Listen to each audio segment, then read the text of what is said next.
Adelante, Manuel. Gracias, Pedro. Estoy impresionado por la forma en que el Señor teje las cosas, teje sus temas, teje lo que Él quiere decir a su pueblo. Hemos escuchado la oración que hizo Pedro por el país. Inmediatamente después llega un pedido de oración de nuestro hermano Euclides en Caracas. Se los voy a leer. Hermanos míos, agradezco oración por Caracas. Hay muchos tiroteos desde hace 2 días y noches. La gente está encerrados en sus casas, debajo de las camas.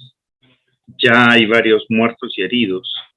Es un momento muy angustiante. Agradezco su apoyo en oración. Y eso se teje con el texto que traje para que leamos juntos hoy, realmente, porque no traigo un sermón, una reflexión profunda, sino que les comparto lo que en mi devocional vi y sentí al leer este texto por la actualidad que tiene. Es impresionante cómo la palabra de Dios está viva después de miles de años de que haya sido escrito este texto. Y está en el libro de Habacuc. En el libro de Habacuc voy a leer el capítulo 2. Y lo voy a leer en la versión Dios habla hoy. Una versión que ya no se usa mucho hoy en día, pero que todavía la reviso de vez en cuando. Y los hermanos hicieron un esfuerzo muy grande en traerlo a un lenguaje muy actual. Y empiezo leyendo el verso 13 del capítulo 1, donde el profeta hace una pregunta. Tú eres demasiado puro para consentir el mal, para contemplar con agrado la iniquidad. ¿Cómo, pues, contemplas callado a los criminales y guardas silencio mientras el malvado destruye a los que son mejores que él? ¿Por qué tratas a los hombres como a peces del mar, como animales sin gobierno? Y el verso 17 termina la pregunta. ¿Así seguirán los caldeos pescándonos en sus redes? ¿Seguirán matando sin compasión a la gente? Y el capítulo 2 empieza diciendo, estaré atento y vigilante como lo está el centinela en su puesto, para ver qué me dice el Señor y qué respuesta da a mis quejas. Y ahí hago una primera paradita, porque creo que Habacuc nos está dando un lineamiento muy importante para nuestra lectura de las circunstancias, para nuestra lectura del mundo, para la lectura de los tiempos. Creo que muchos de nosotros nos podemos identificar con el sentimiento del profeta. Señor, ¿por qué no detienes la maldad? Vemos a nuestro alrededor que unos años después de que la nación ha hecho grandes esfuerzos en su búsqueda por la paz, estamos igual o peor que antes. Otra vez se ven todos esos desbordes de criminalidad y de violencia que eran tan comunes para nosotros, pero además de eso también hay un desborde social en las calles, donde hay mucha violencia en aras de unas protestas que en últimas no queda claro sobre qué se está protestando o qué es lo que está pasando a nuestro alrededor. Y leemos ese mensaje de Euclides y sabemos que no es solamente en nuestro país, también en países vecinos, en países afines, cercanos, están ocurriendo estas cosas y preguntamos, Señor, ¿no eres tú el que está en control de todo esto? Y lo bueno es que Habacuc va y le pregunta al Señor. Hoy en día somos, o hay demasiados cristianos que ven lo que está pasando y asumen posiciones de activismo o posiciones ideológicas que de una vez están presuponiendo que saben qué es lo que está pasando. y cómo hay que solucionar esto. Entonces están viniendo los caldeos, hay que destruir a los caldeos. Hay que salir y acabar con la estructura de ese imperio para que no venga a imponerse sobre nosotros. O hay que hacer alguna de esas otras cosas. ¿Cuántos nos detenemos a preguntarle al Señor como Habacuc? Porque Habacuc reconoce que el Señor es quien ha traído a los caldeos. En el verso 12 dice: Señor y protector mío, tú has dado fuerza a los caldeos para que ellos ejecuten tu justicia. ¿Cómo sabemos nosotros que la pandemia, que la inflación, que el desastre social, que los vándalos no están ejecutando la justicia de Dios? No están removiendo a una sociedad para ponernos a pensar en cosas que no habíamos pensado, para quitarnos una comodidad detrás de la que nos habíamos escondido. ¿Cómo sabemos que no es que el Señor está dándole un coscorrón a su iglesia para decirle: oye, despiértate, ya deja la bobadita de estar allí cantando y saltando todo el tiempo sin hacer absolutamente nada más, sin arrepentirte por tus pecados, sin denunciar el pecado de la sociedad que te rodea? Y entonces viene el capítulo 2, y el verso 2 empieza con la frase: el Señor me contestó. ¿Okay? Sabemos todos que el peligro de la oración es que sea contestada, el peligro de preguntarle algo al Señor es que nos responda. Entonces, en este caso, el Señor le contestó a Habacuc: escribe en tablas de barro lo que te voy a mostrar, de modo que pueda leerse de corrido. Aún no ha llegado el momento de que esta visión se cumpla, pero no dejará de cumplirse. Tú espera, aunque parezca tardar, pues llegará en el momento preciso. Escribe que los malvados son orgullosos, pero los justos vivirán por su fidelidad a Dios. El justo por la fe vivirá. No podemos nosotros descartar esta noción que viene de la boca misma de Dios. Pronto llegará. Y ese pronto llegará del Señor no tiene nada que ver con nosotros, porque para Él un día es como 1000 años es como un día. El pronto del Señor no necesariamente tiene que ser el pronto para nosotros. Y hay quienes no entienden eso y por eso se han desanimado, porque dijeron: ay, Jesucristo dijo que regresaba pronto, ya pasaron 1000 años y no ha vuelto. Todavía sigue siendo pronto para el Señor, es su tiempo y no el nuestro. Entonces, en el del verso 5 en adelante, el Señor empieza a describir a esta gente que es la que nos hace sufrir a todos los demás.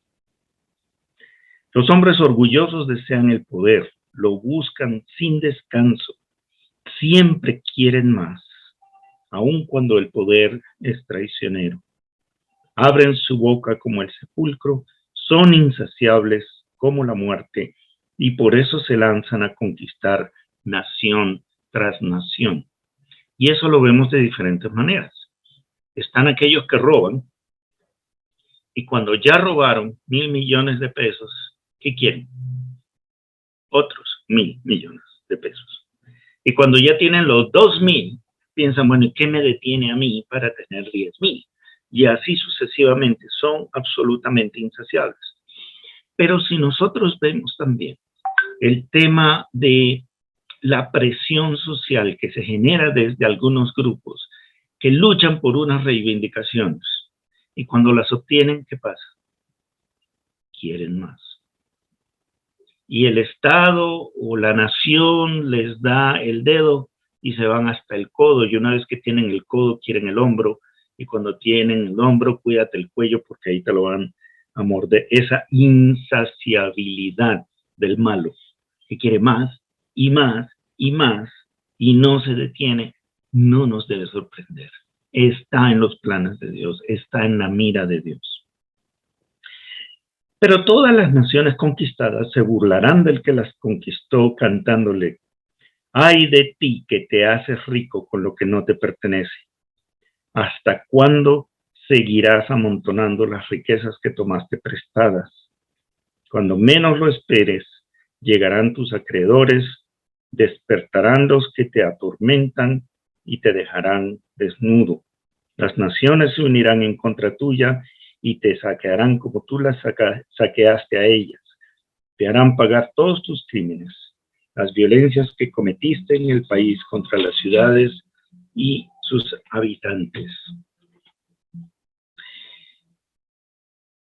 Eso toca aceptarlo por fe, porque vemos a generación tras generación de corruptos, de estos orgullosos, soberbios, ladrones, destructores, descender al sepulcro completamente en paz, cargados de años, llenos de plata, sin que nada les hubiera sucedido.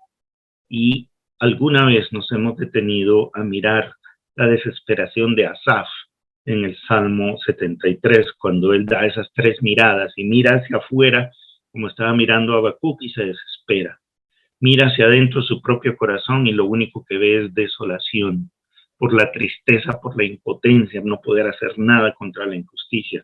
Y es solamente cuando levanta su mirada al Señor, dice, yo te volveré a adorar. Verso 9. Ay de ti que has llenado tu casa con el producto de tus robos para ponerte a salvo de todo peligro. Fíjense como una motivación muy importante de todos estos desafueros del querer acumular poder, del querer acumular dinero, es para estar a salvo. Y lamentablemente nosotros los cristianos, nosotros la iglesia, no hemos estado libres de eso. Hemos querido acumular poder y hemos querido acumular dinero para estar seguros, para estar a salvo. Y por lo menos a mí me golpeó esa frase. ¿Dónde está mi seguridad? ¿Dónde está mi defensa del peligro?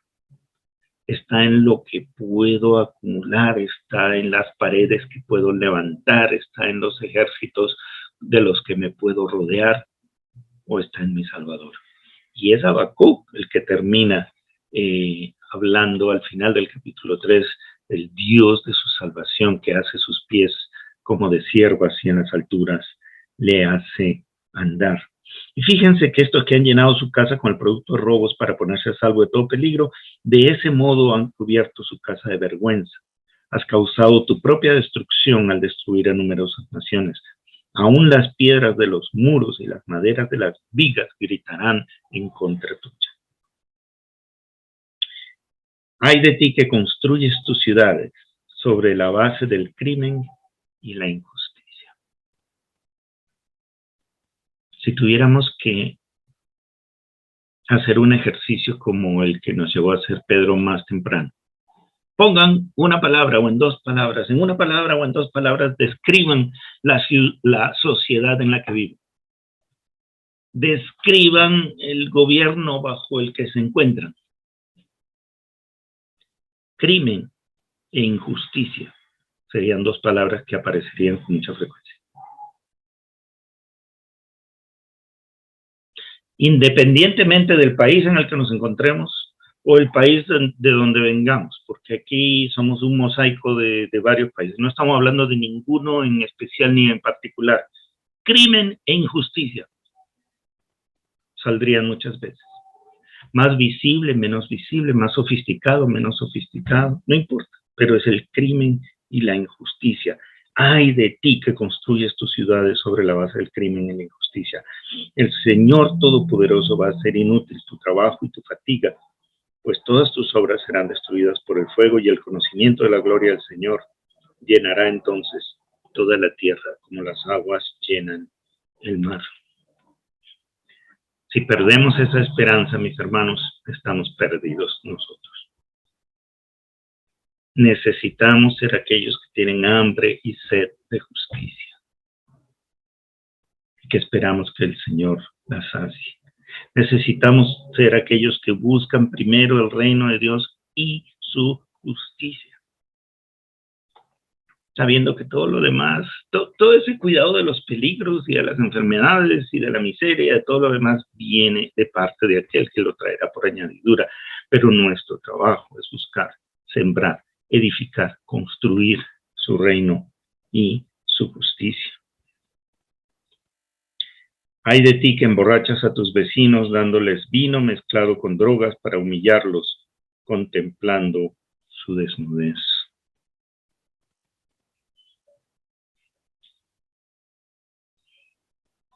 Supongo que siempre ha existido, pero la frecuencia con la que uno sabe, conoce, ve de alguien que le puso algo en la bebida a alguien más, normalmente una mujer joven, literalmente para abusar de ella, y es de esto de lo que está hablando este versículo. Emborrachas a tus vecinos dándole vino mezclado con drogas para humillarlos contemplando su desnudez. ¿No vendrá la justicia de Dios sobre tamaño crimen? En lugar de honor te cubrirás de vergüenza, porque el Señor va a darte a beber una copa que te hará mostrar tu incircuncisión y convertirá en humillación tu gloria. Las violencias que le hiciste al monte Líbano se volverán en contra tuya y te espantarás por la matanza de sus animales. Esto te vendrá a causa de tus crímenes y de las violencias que cometiste en el país contra las ciudades y sus habitantes. Vivimos en una época de mucha violencia. Vivimos en una sociedad extremadamente violenta. Lamentablemente ha sido así por tanto tiempo que casi nos hemos acostumbrado. Y recordemos, la razón por la cual el Señor decidió meter a Noé y a su familia en un arca y barrer con el resto de la humanidad fue porque él estaba harto de la violencia y de la injusticia.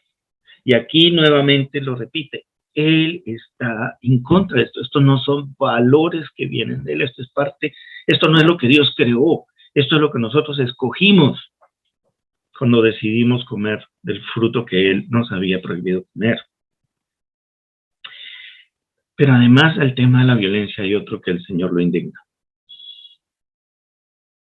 Y lo presenta en los últimos versículos de este capítulo.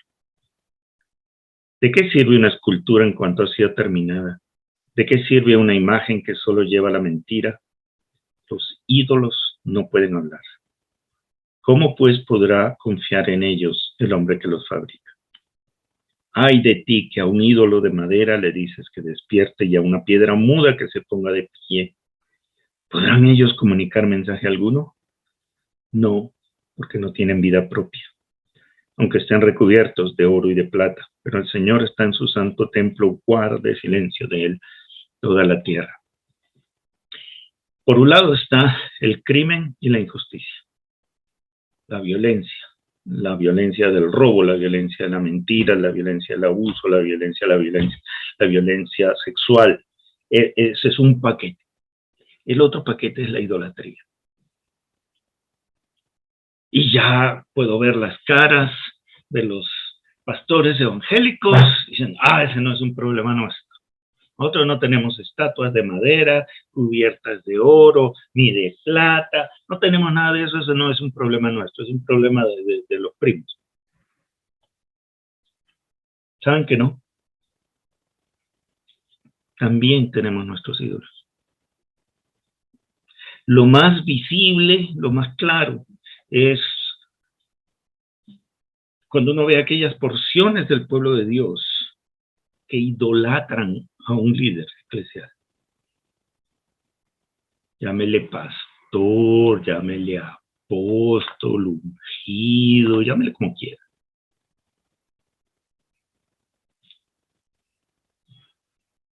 Pero para aquellas personas, para quienes la voz de ese tipo es lámpara a sus pies,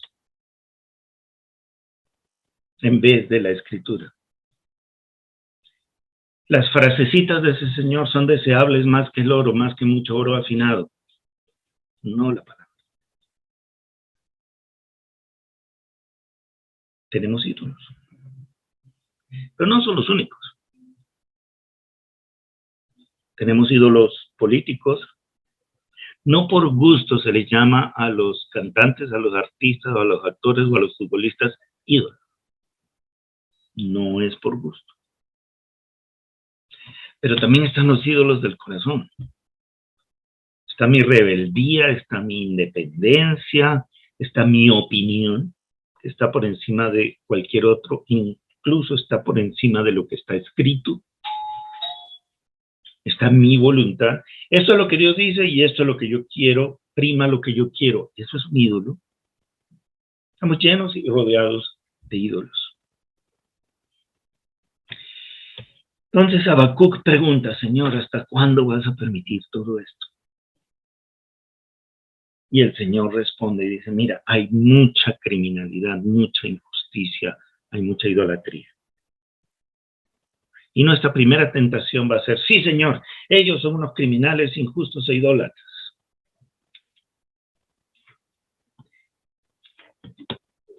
Pero necesitamos mirarnos a nosotros mismos. Guarde silencio delante de Él toda la tierra, porque el Señor está en su santo templo.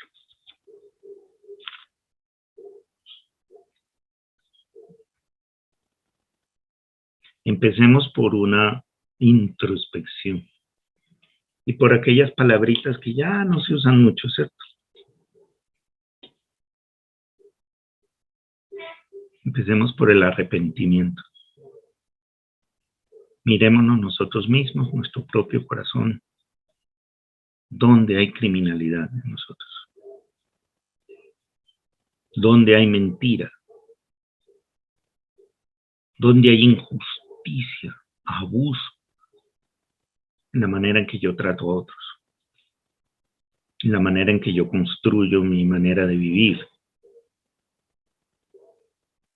¿Y cuáles son los ídolos de mi corazón? De manera que nos podamos volver al Señor y allí sí clamar, Señor, ¿hasta cuándo? Señor, limpia nuestra tierra.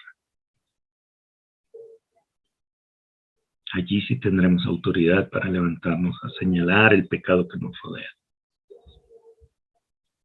Pero creo que fue uno de los primeros mensajes que recibimos cuando estábamos todavía corriendo como pollos sin cabeza con lo de la pandemia y el encierro y todo lo demás, ¿no? Arrepiéntete. Reconoce tu pecado. Arrepiéntete. Señor, ten piedad de nosotros. Sana nuestra tierra. Y creo que es un mensaje que hay que estarlo repitiendo.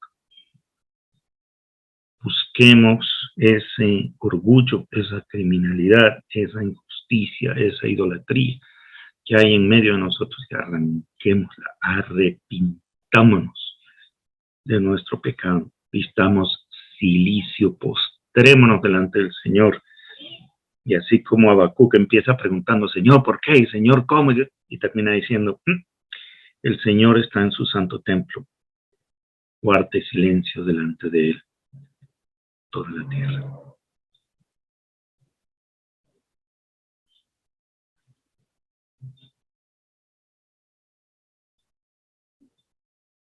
Nos reconocemos que todo lo que debía decirse ya fue dicho. ¿Cómo no guardar silencio después de levantar la voz y decir, Señor, ¿por qué permites la maldad, la violencia, la injusticia, el abuso?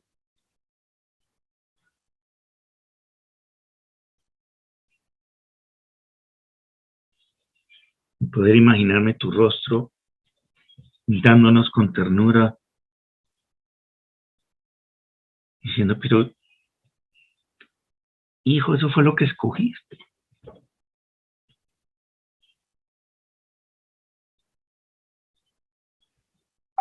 Te dije que no comieras de ese árbol, porque el día que lo hicieras, morirías. Y escogiste hacerlo. Tú escogiste la violencia, el crimen, la injusticia, el derramamiento de sangre, el abuso. Tú lo escogiste. Y has seguido escogiendo dioses ajenos delante de mí. todo este tiempo.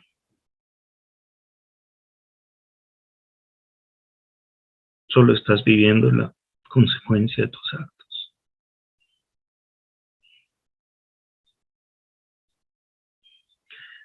Y la enormidad de esa verdad sería suficiente para aplastarnos, si no fuera por Jesucristo. Su obra redentora en la cruz.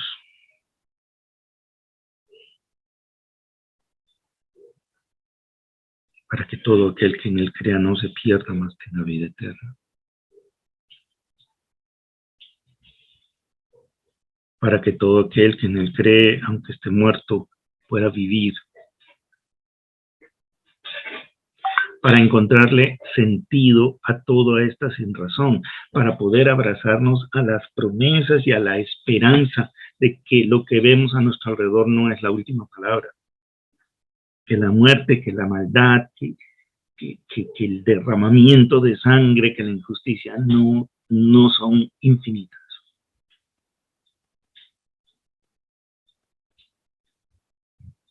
Nos desespera vivir así. Nos produce mucha angustia vivir en ese ambiente. Rodeados, Señor, de tanto mal, de tanta maldad. Aún desesperados de ver que no podemos eliminarla completamente, ni siquiera de nuestros propios miembros.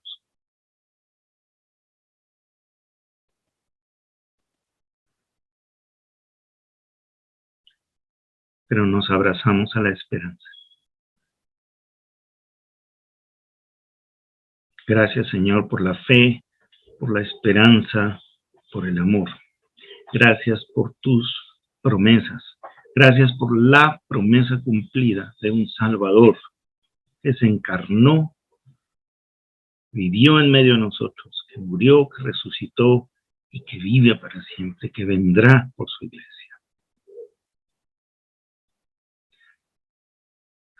Señor, pensamos en nuestros hermanos que en este momento están debajo de sus camas en zonas de Caracas. O angustiados en Afganistán frente al regreso de los talibanes. O desesperados en Siria porque están en un bolsón del que no pueden salir, los que están en campos de refugiados, los que han llegado a alguna ciudad de Europa, un país donde no hablan el idioma, cuyo clima no conocen, sus costumbres son extrañas, sin un peso en el bolsillo, con sus hijos diciendo tengo hambre, tengo frío. Por nuestros hermanos en países donde se tienen que reunir clandestinamente, porque es un delito hacerlo.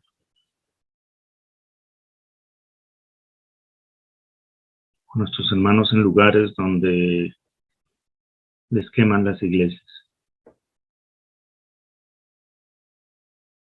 No importa si hay gente adentro.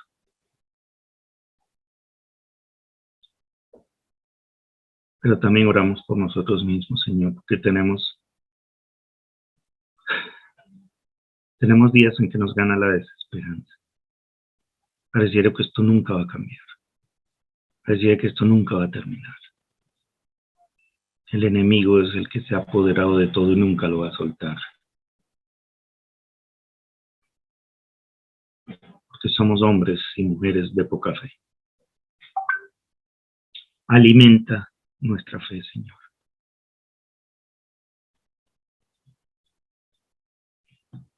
Aviva nuestra esperanza.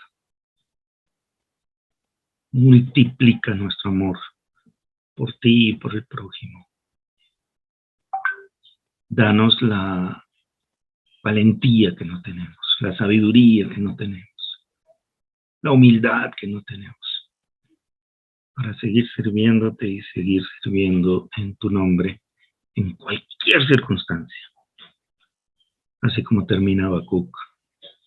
Aunque la higuera no florezca, ni en las vides haya fruto, ni vacas en los corrales, aunque,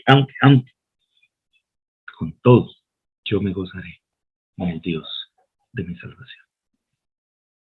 Nosotros, Señor, algunos veremos persecución, otros veremos enfermedad, otros veremos la muerte. Aunque nos persigan, aunque nos encarcelen, aunque nos maten, aunque enfermemos, aunque muramos, aunque me quede solo, aunque no tenga un peso, me gozaré en el Dios de mi salvación. Alabado sea tu nombre, Señor, y te bendecimos en Cristo Jesús. Amén.